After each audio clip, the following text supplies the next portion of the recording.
In today's video, I'll show you how to use Excalidraw for live collaboration. First, open your browser and go to the official Excalidraw website.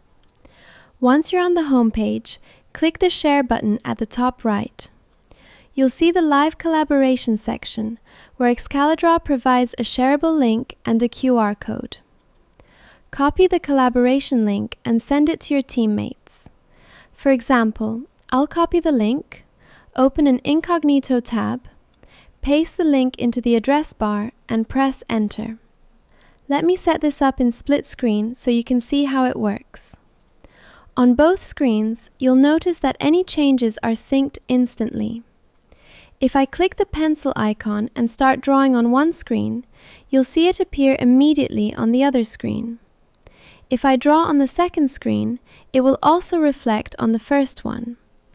This means you're now collaborating live in Excalidraw. You and your teammates can draw freely, add shapes, arrows, and lines, enter text, insert images, or erase content, and everything will update in real time for everyone connected. Anyone with the collaboration link can join and edit the canvas, so only share the link with people you trust. If you want more control, you can stop collaboration anytime by clicking the Share button again and disabling the live session. And that's it. That's how you use Excalidraw for live collaboration.